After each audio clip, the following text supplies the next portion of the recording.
Ernesto Guevara de la Serna fue hijo de Celia de la Serna y de Ernesto Guevara Lynch. Su acta de nacimiento dice que nació un 14 de junio de 1928, pero hay quienes aseguran que nació más bien un 14 de mayo.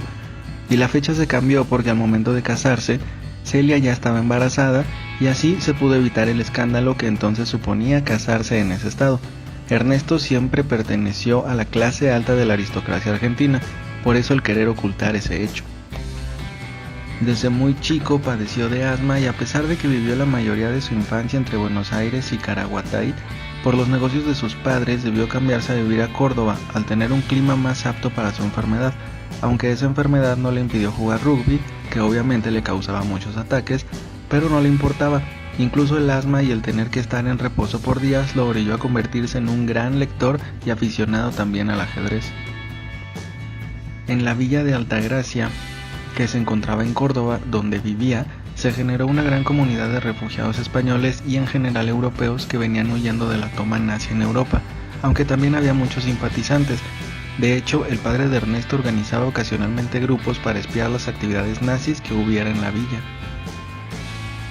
Aunque no pareciera, durante la adolescencia no tuvo mayor interés en la política, con todo y que durante esa época fue cuando el peronismo surgió entre 1943 y 1946, sus padres y la mayoría de su familia eran desde siempre antiperonistas, y aunque él no tenía una postura abiertamente a favor del dictador, del presidente, en una carta que le escribió a su madre cuando Perón fue derrocado, decía que le había afectado muchísimo la caída, no por él, sino por lo que significaba para su país. Aunque Ernesto, el papá del Che, hacía cada vez más evidentes y desvergonzadas sus aventuras extramaritales, la principal causa de la separación de sus papás fue la de los problemas económicos que empezaron a surgir, aunque unos años después, ya cuando sus papás estaban divorciados, su papá recibió una gran herencia cuando su madre murió. Ya viviendo en Buenos Aires, el Che empezó a estudiar medicina y a trabajar en una clínica especializada en alergias. También en ese entonces empezó a editar una revista dedicada al rugby. De Buenos Aires fue cuando empezó a hacer sus famosos viajes en moto, principalmente a Córdoba, con su amigo Carlos Figueroa. En 1950 emprende su primer viaje solo y largo para visitar las provincias más pobres en el noreste del país. En 1951 es contratado como paramédico en un buque petrolero y gracias a eso recorre la costa atlántica sudamericana. En 1952 sale junto con Ernesto Granado a un viaje que duró más de 6 meses en el que recorrió Argentina, Chile, Perú, Colombia, Venezuela, y al regresar a Argentina se dio cuenta, al leer sus notas en el famoso diario, que ya pensaba totalmente diferente. De hecho, escribe en él la nota de: el personaje que escribió estas notas murió al pisar de nuevo tierra argentina, y ya en Argentina termina sus estudios como médico. El siguiente año, en 1953, de nuevo emprende un viaje con Carlos Ferrer, cuyo objetivo al principio era llegar a Caracas y encontrarse allí con su amigo Alberto Granado. Partieron a Bolivia, luego a Perú, de ahí a Ecuador, y Ernesto decidió ir a Guatemala para ver la revolución que se estaba efectuando, mientras Granado se fue a Caracas. Después Ernesto viajó a Panamá, luego Costa Rica y después a Nicaragua. Estuvo unos meses ahí, después pasó a Honduras y El Salvador hasta llegar a Guatemala, donde se instalaría. Llega a México en 1954. En ese entonces se convirtió en una especie de refugio cultural para muchos exiliados políticos del mundo. Trabajó como fotógrafo y a finales de año fue que se encontró con un grupo de cubanos moncadistas. En ese entonces Fidel Castro estaba en la cárcel por haber asaltado el cuartel de los mismos en 1953, y tras haberse convertido en una figura importante en su país por ese hecho, el dictador Fulgencio Batista lo liberó, junto con su hermano, quien se establece en 1955 en México, para preparar la llegada de Fidel. Llegó a México y le ofreció al Che unirse al famoso movimiento 26 de julio como doctor y aceptó inmediatamente.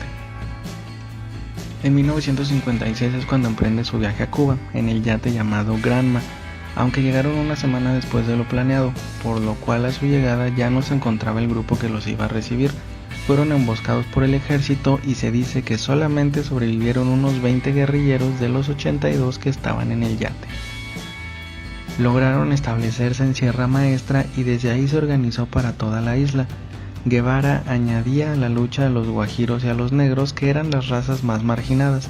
Después, En 1958 Fidel Castro lo retira de la llamada Cuarta Columna y lo puso a cargo de las escuelas militares para entrenar a los nuevos reclutas, lo cual no recibió con mucho agrado el Che. A pesar de todas las dificultades y los contratiempos con los que empezó la guerrilla, el movimiento de Fidel empezó a ganar terreno.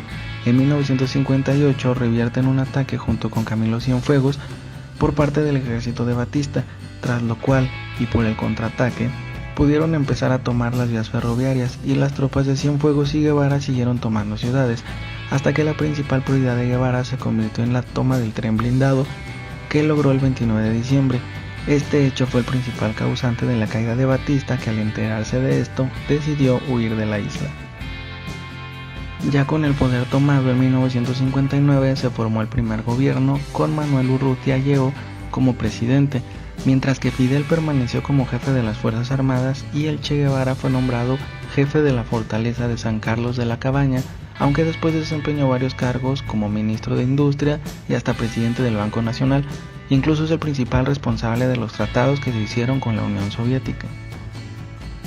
Tenía gran popularidad con la gente debido a que, a pesar de sus puestos políticos, nunca dejó de ser austero con su vida y renunció a los privilegios que tenían él y su familia, e incluso cuando era presidente del banco renunció a su salario y se mantenía solamente con el del soldado.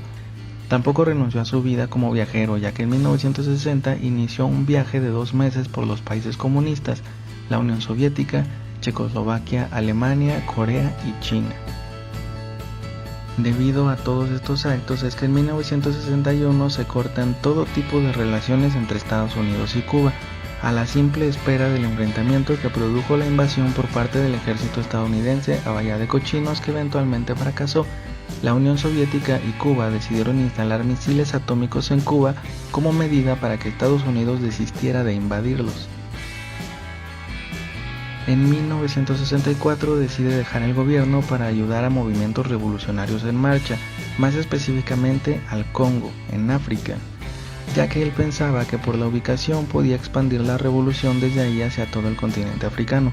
Tuvo que llegar a Tanzania bajo el nombre falso de Ramón Benítez, pero debido a que se presentó prácticamente sin avisar, los líderes africanos no se tomaron a bien su participación. También por su diferencia cultural, la desorganización, las muchísimas organizaciones guerrilleras que existían, el no conocer el idioma y el cese del apoyo de Tanzania, ocasionaron una derrota tras otra y eventualmente la retirada de Guevara junto con sus tropas del continente, algo que él llamó la historia de un fracaso. Tuvieron que pasar 30 años de dictadura de Joseph Mobutu para que el guerrillero que asesoraba a Guevara, Laurent Désiré Kabila, lograra derrocarlo. Se va a Praga, donde planea su asentamiento en Bolivia para poder expandir la guerrilla revolucionaria hacia otros países al encontrarse en el centro de Sudamérica. Se reúne con Fidel Castro en 1966 secretamente y ve por última vez a sus hijos, menos a Higuita, la mayor, ya que ésta podría reconocerle. Llega en 1966 a Bolivia y forma el Ejército de Liberación Nacional, que tenía secciones de apoyo en Argentina, Chile y Perú. En 1967 la CIA envía a 2 agentes a cazarlo, literalmente, pero hasta el 8 de octubre fue cuando el ejército de Bolivia logró emboscarlo y después de una persecución es capturado en la quebrada del Churo, a pesar de que fue herido. Al día siguiente el gobierno boliviano anunció que había muerto en combate. En realidad fue encerrado en la escuela del pueblo de La Higuera en Bolivia y después ejecutado bajo las órdenes de la CIA, sí, de Washington.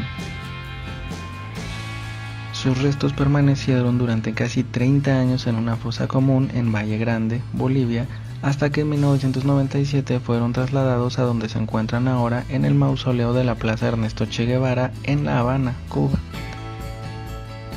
Estuvo casado 2 veces, con Hilda Gadea de 1955 a 1959, con quien tuvo una hija, Hilda Beatriz Guevara Gadea, y también estuvo casado con Aleida March Torres, de 1959 hasta que falleció, con quien tuvo 4 hijos, Aleida Guevara March, Camilo Guevara March, Celia Guevara March y Ernesto Guevara March. Siempre ha sido considerado como el símbolo de la lucha por los derechos de igualdad del pueblo y recordado por siempre anteponer su deber revolucionario al deseo personal, no solamente por ser la imagen más impresa en la historia de la humanidad, Y para los que se pregunten por qué le dicen Che, pues al ser nacido en Argentina se usaba siempre ese modismo para referirse a una persona, a un hombre en específico. Al estar siempre en otros países y al referirse a él como Che, se identificaba inmediatamente que era argentino. Como cuando vas a otro país y se refieren a ti como el mexicano o el español, pues algo así era con él.